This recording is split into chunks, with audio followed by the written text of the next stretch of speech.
दोस्तों आज के इस वीडियो में हम आपके BSc second year third semester zoology का यूनिट सेकंड से जुड़ा हुआ एक टॉपिक डिस्कस करेंगे और हमारा आज का ये टॉपिक है राइबोसोम।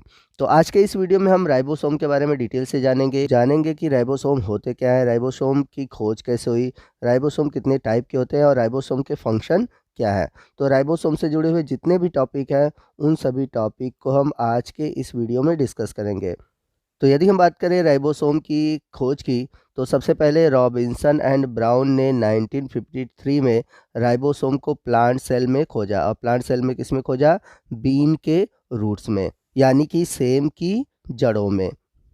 आपको बता दें कि पहले राइबोसोम को एक फ्रैक्शन के रूप में माना जाता था, यानी कि माना जाता था कि जो राइबोसोम होते हैं वह सेल का एक टुकड़ा होते हैं, इसलिए इसे बोला जा रहा था माइक्रोसोम। तो जो माइक्रोसोम टर्म है ये दिया था एल्बर्ट क्लाउडे ने। यदि हम बात करें जंतु कोशिका में राइबोसोम के खोज की, तो जंतु कोशिका में राइबोसोम को खोजने वाले वैज्ञानिक थे जॉर्ज एमिल पैलाडे। इन्होंने 1955 में जंतु कोशिका में राइबोसोम की खोज की और इसे कहा granular structure. The term ribosome was coined by Palade in 1955। तो शब्द राइबोसोम देने वाले भी वैज्ञानिक पैलाडे ही थे। इन्होंने 1955 में सबसे पहले शब्द दिया राइबोसोम। और आपको बता दें कि पैलाडे के खोज के कारण ही राइबोसोम को पैलाडे पार्टिकल्स भी कहा जाता है। Ribosomes are composed of ribonucleic acid means RNA and protein and are not surrounded by any membrane। तो जो राइबोसोम होते हैं वह आरएनए और प्रोटीन से बने होते हैं और राइबोसोम के चारों ओर कोई मेम्ब्रेन नहीं पाया जाता। Site of protein synthesis they are also called protein factories. तो प्रोटीन का निर्माण करते हैं राइबोसोम, इसलिए राइबोसोम को प्रोटीन फैक्ट्री के नाम से भी जाना जाता है। आइए नेक्स्ट हम बात करते हैं राइबोसोम से जुड़े कुछ इंपॉर्टेंट टॉपिक की। तो राइबोसोम एक तरह का सेल ऑर्गेनेल्स है, यानी कोशिकांग है, जो कि कोशिका में पाया जाता है। और ये यूनिवर्सल सेल है, यानी कि ये यूकैरियोटिक, प्रोकैरियोटिक, चाहे वो मल्टी सेलुलर हो चाहे यूनिसेलुलर है, ये सभी में पाया जाता है।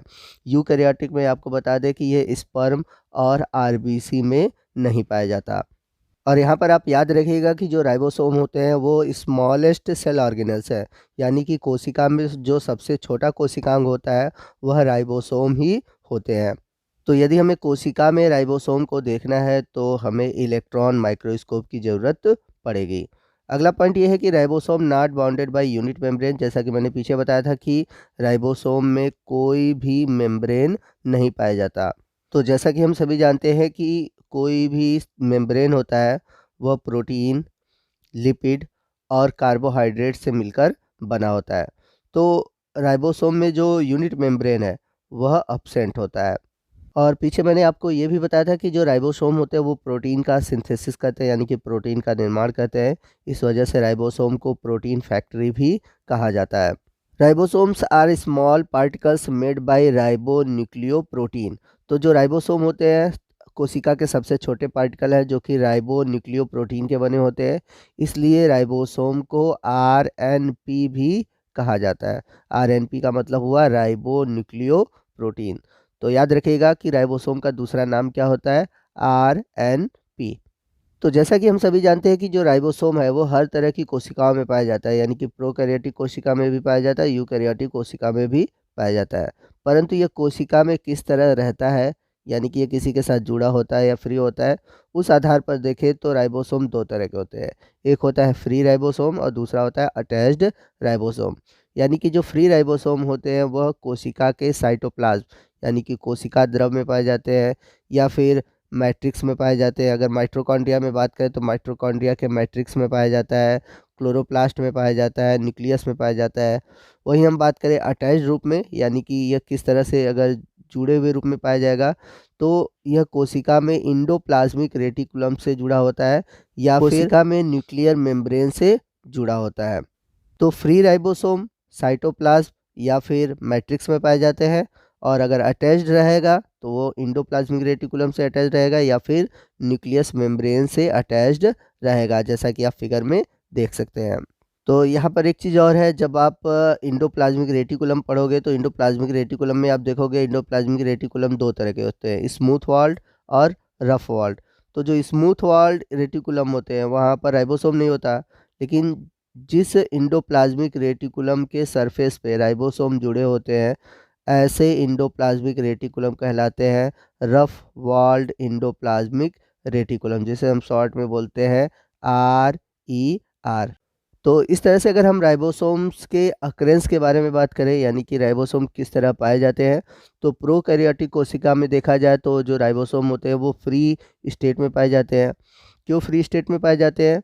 क्योंकि प्रोकैरियोटिक कोशिका में हम सभी जानते हैं कि जो सेल ऑर्गेनेल्स होते हैं, इंडोप्लाज्मिक रेटिकुलम और न्यूक्लियस नहीं पाए जाते, क्योंकि जो राइबोसोम होते हैं अगर वो किसी से जुड़े होते हैं तो वो दो से ही जुड़े रहते हैं, एक तो इंडोप्लाज्मिक रेटिकुलम से और दूसरा न्यूक्लियस से, और ये दोनों चीज़ें प्रोकैरियोटिक सेल में नहीं होती। इसलिए प्रोकैरियोटिक सेल में जो राइबोसोम होते हैं वह फ्री स्टेट में होते हैं।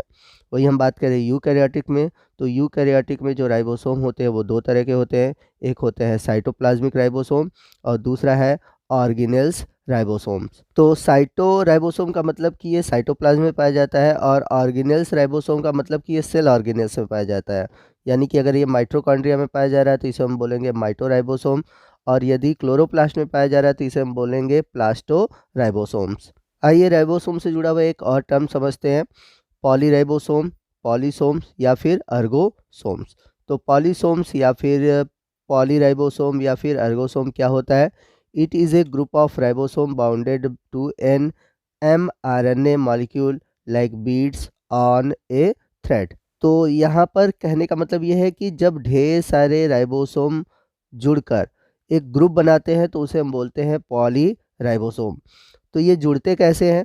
तो ढेर सारे राइबोसोम क्या कहते हैं कि mRNA के ऊपर जुड़ जाते हैं और एक मोती के माला जैसी संरचना बनाते हैं, और यही संरचना कहलाती है पॉलीराइबोसोम, जिसे हम पॉलीसोम या फिर एर्गोसोम कहते हैं। तो यहाँ पर नीचे आप इमेज में देख सकते हैं ये पॉलीराइबोसोम है। तो पॉलीरोम राइबोसोम बना कैसे है? यहाँ पर mRNA है और इस mRNA से जुड़े हुए 4 राइबोसोम है। ठीक है, ये 4 क्या है? राइबोसोम है। तो इन सभी को एक साथ मिलाकर हम कह सकते हैं कि ये पॉलीराइबोसोम है या फिर एर्गोसोम है। आइए चलते हैं राइबोसोम से जुड़े हुए अगले टॉपिक की ओर, और हमारा अगला टॉपिक है राइबोसोम के नंबर, साइज और शेप।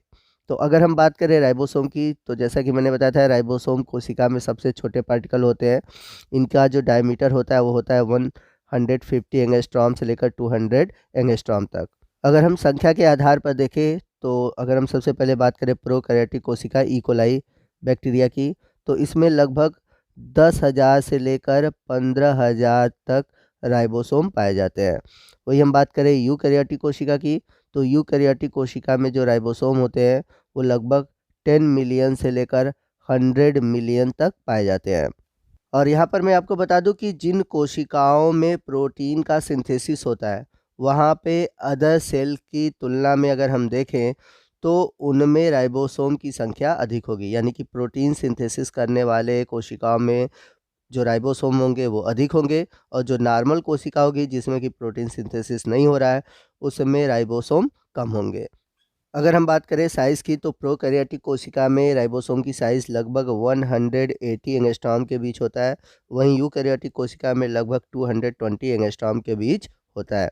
वहीं हम बात करें इनके शेप की, तो इनकी शेप जो होती है वो स्फेरिकल या फिर ग्रेनुलर टाइप की होती है।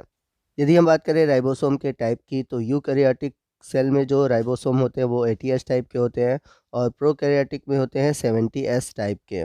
तो यहाँ पर S क्या है? S का मतलब है सेडिमेंटेशन कोफिशिएंट। तो सेडिमेंटेशन कोफिशिएंट होता क्या है? It is indirectly is a measure of density and size. तो ये मेजर करता है डेंसिटी और साइज को, क्योंकि ये बेस्ड होता है sedimentation rate under the acceleration. तो यदि आप सेडिमेंटेशन कोफिशिएंट यानी S के बारे में डिटेल से जानना चाहते हैं तो आप कमेंट करके बताइएगा, मैं इस पे एक अलग से वीडियो बना दूंगा। यहाँ पर आप बस ये याद रखिए कि सेडिमेंटेशन कोफिशिएंट का मतलब है कि जब राइबोसोम को अलग किया जा रहा है तो वो कहाँ पर पाया जा रहा है। ठीक है, तो इस आधार पर इसको डिवाइड किया जाता है 70S राइबोसोम में और 80S राइबोसोम में। Both 70S and 80S ribosome are composed of 2 sub unit.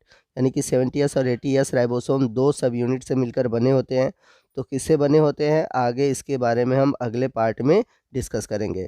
तो 70S राइबोसोम क्या होते हैं, 80S राइबोसोम क्या होते हैं, ये किन सब यूनिट से मिलकर बने होते हैं, इनका स्ट्रक्चर कैसा होता है, इन सभी चीज़ों के बारे में हम अगले वीडियो में डिटेल से डिस्कस करेंगे। तो आपको आज का ये पार्ट कैसा लगा कमेंट करके ज़रूर बताइएगा। वीडियो अच्छा लगा हो तो वीडियो को लाइक और शेयर करना मत भूलिएगा, और कोई भी डाउट हो आप हमसे कमेंट करके पूछ सकते हैं।